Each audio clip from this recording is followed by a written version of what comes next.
Então, embotamento emocional é a redução para uma ampla gama de emoções. A anedonia é a incapacidade de sentir prazer naquelas atividades que proporcionavam prazer, e apatia é a falta de motivação não causada por transtornos mentais na classificação desse autor. Agora, aquele assunto crucial, né? O embotamento emocional na depressão, ele é causado pelos inibidores seletivos ou ele é um sintoma residual do transtorno depressivo maior? Aqui tem os dois lados, né, da medalha.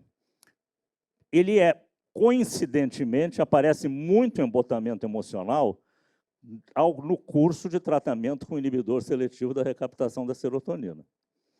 Isso é uma coincidência ou não, não se sabe, não tem estudos definitivos disso. Mas a nossa experiência, eu perguntar aqui para vocês todos que usem antidepressivos com inibidor seletivo da recaptação da serotonina, vocês vão me dizer que tem embotamento emocional. Agora, pode ser também um sintoma residual do transtorno depressivo maior. Sintoma residual, né, é uma palavra também que não expressa exatamente o que ela quer dizer. É a depressão que não foi totalmente tratada. Se tem resíduo, né, não houve uma resposta completa, não houve uma remissão ao tratamento, e sim uma resposta incompleta. Será uma coisa ou será outra, não sei, mas existe isso. Existe bastante.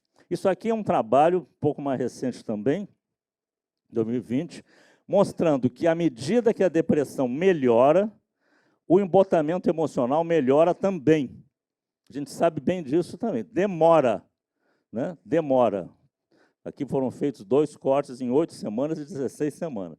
Demora, mas vai melhorar como um todo. Talvez a insônia e a anedonia sejam os 2 sintomas da depressão que mais demorem a responder espontaneamente se fizer só o antidepressivo. A anedonia e a apatia em outros transtornos, né, em transtornos neuropsiquiátricos, tem aí a lista deles, vocês podem ver.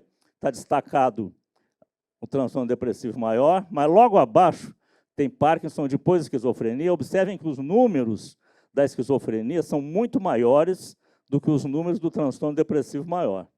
Só que a impressão que se tem é que a anedonia e a apatia no transtorno depressivo maior, a gente tem mais acesso a tratamento desse sintoma. Em algumas patologias, tem apatia e não tem a anedonia. Tratamento da anedonia. Tem que ter, como se imagina, alguma coisa que aumente dopamina. Eu acho sempre que a gente tem que começar ou instituir junto medidas gerais de tratamento, e não só se valer da medicação. Só a medicação é muito pouco. Então, a gente tem que abordar várias outras atividades de tratamento farmacológico. Esse aqui é um trabalho do Serret, feito na Europa, com níveis de evidência para o tratamento da anedonia. Você tem aqui 4, em que há um nível de evidência um pouco maior. Isso não é uma guideline, pessoal. Isso aqui foi uma soma de trabalhos que o Serret juntou, né? Então, tem a agomelatina, a vortioxetina, a ketamina racêmica e a estimulação magnética transcraniana colocadas como nível 1 de evidência, no que eu espero que um dia seja uma guideline de tratamento da anedonia. Alguém tem que fazer isso, porque as outras substâncias e outros procedimentos, eles têm um nível de evidência a partir desse trabalho. O Serret é um cara importante, sério, que faz trabalhos bons, e ele coloca com menos evidência, né? A bupropiona com ou sem destrometorfano, essa associação da bupropiona com destrometorfano está sendo usada no tratamento da anedonia, com algum sucesso. É um medicamento que é caro, né? E não adianta colocar um de cada, tem que ser aquele comprimido mágico com as 2 substâncias juntas por causa da liberação prolongada. Se você colocar os 2 juntos, a meia-vida é curta de ambos e não vai funcionar. A menos que você dê 4, 5 vezes por dia. Na minha experiência, alguns outros medicamentos duais, eles têm uma ação também na anedonia, como a duloxetina, tem uma ação boa na anedonia. Eu tenho alguns trabalhos sobre isso e algumas experiências, e a desvenlafaxina também, porque, de início, eles vão manter um nível alto de noradrenalina no paciente. Aqui está a venlafaxina. A venlafaxina, para funcionar na anedonia, ela tem que estar numa dose alta, porque o fígado do paciente tem que produzir desvenlafaxina para ter uma ação noradrenérgica eficaz. Então, só a venlafaxina, ainda mais em dose baixa, é mais difícil. Eu coloquei aí um destaque para a agomelatina pelo seguinte, porque o paciente que está com depressivo, tomando antidepressivo, que está com queixa de anedonia, se você acrescentar um medicamento, se você fizer uma associação, você pode tratar a anedonia. E dos antidepressivos, o que mais se presta à associação com outro antidepressivo é a agomelatina, porque não há o risco de você não corre o risco de fazer aquela síndrome serotoninérgica dando 2 medicamentos com ação na serotonina.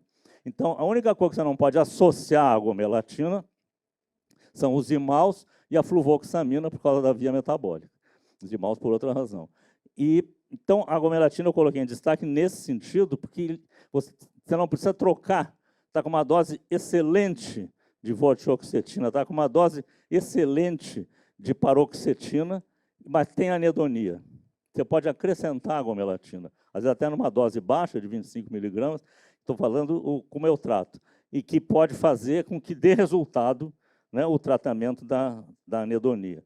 Lembrar que a grande maioria dos tratamentos com remissão incompleta não incluiu psicoterapia. Você pega o STAR-D, gastaram bilhões de dólares naquele trabalho, só medicamento, sem psicoterapia. Quando você fala em depressão que não respondeu ao tratamento, muitas vezes não tem psicoterapia. Quer dizer, na maioria das vezes ficou faltando um elemento terapêutico. Isso eu quero deixar essa lembrança para vocês. E que o adoecer psíquico é muito mais do que só, bem entre aspas, né, uma desregulação dopaminérgica, uma genética desfavorável ou uma reação ao estresse. Então, eu vou trazer um trecho de um sermão do padre Antônio Vieira, que ele falou em São Luís do Maranhão, lá no século XVII, e vocês vão me dizer do que ele está falando. Vereis a um destes, eu deixei na ortografia original, vereis a um destes, quando ainda se conta no número dos vivos, descorado, pálido, macilento, mirrado, as faces sumidas, os olhos encovados, as sobrancelhas caídas, a cabeça derribada para a terra e a estatura toda do corpo encurvada, acanhada, diminuída. E se ele se deixasse ver dentro da casa ou sepultura, onde vive como encantado, vê-lo-ias fugindo da gente, escapando da interação social, escondendo-se à luz, quebra do ritmo circadiano, fechando a porta aos amigos e as janelas ao sol, com tédio e fastio universal a tudo que visto, ouvido ou imaginado pode dar gosto, anedonia. E estes efeitos tão desumanos, cujos são e de que procedem? Sem dúvida, da melancolia venenosa, transtorno depressivo maior, e oculta que a pessoa, a passos apressados, leva o triste à morte.